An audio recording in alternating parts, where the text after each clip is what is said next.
So let's talk about factor by grouping.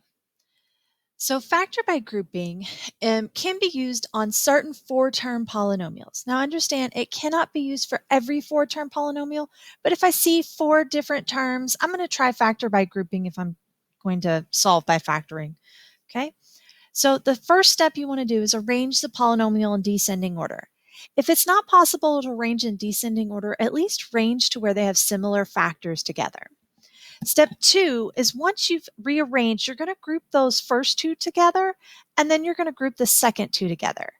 Now, separate those two groups with a plus sign because we're not changing up the fact that this is still addition. All we're doing is just kind of grouping. Once you've done that, the step three is going to be to factor out a common factor from each group. And the whole goal is to make what you ever factor out inside the set of parentheses that are left should be a common binomial. Okay, once there's a common binomial, you can factor out that common binomial out of the entire problem and then make sure that your final answer is that you are going to factor everything completely. Just double check it.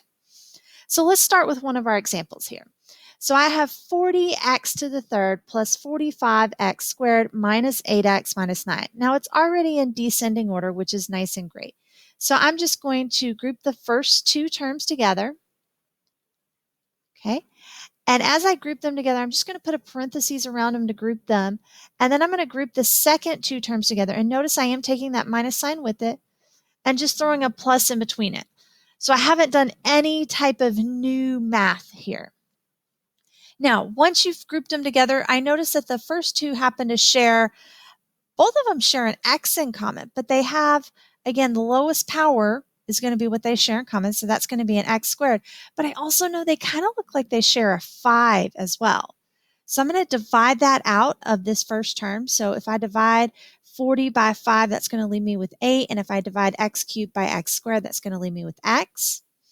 And again, 45 divided by 5 should be a positive 9.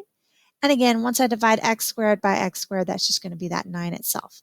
Okay, so our whole goal is this is going to be that common binomial we're looking for. So out of the second group, I'm noticing 8 and 9 don't share anything. There's no variable of x, but I do notice there's a negative sign in common here.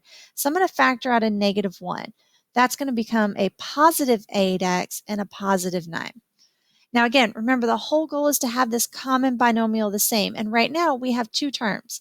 This is one big term and this is one big term. And notice they both share the factor of 8x plus 9 in common, that common binomial. So I'm going to factor out that common binomial, and the 5x squared minus 1 is going to be the other factor.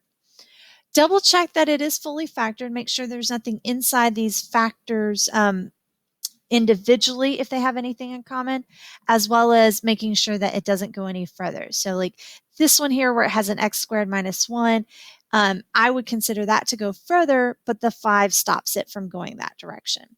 And there's our final answer. Okay, so remember that just kind of group them together as best you can.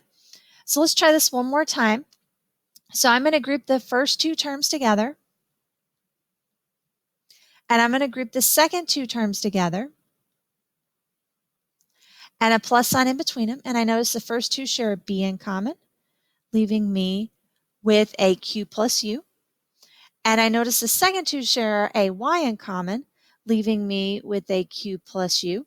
And notice again, they both have that common binomial, which is the q plus u. So you're going to factor that out, leaving you with the b plus y. Basically, the stuff in front here becomes the secondary factor there. And again, this doesn't go any further, so I'm good to go. And all of that is the answer. Okay, this is really, really great to help factor when you have four terms. So notice these both were two different ways to do four terms.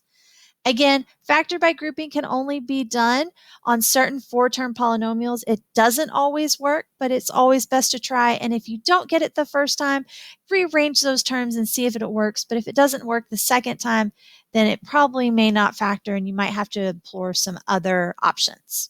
Okay, I hope this helps for you learning factor by grouping.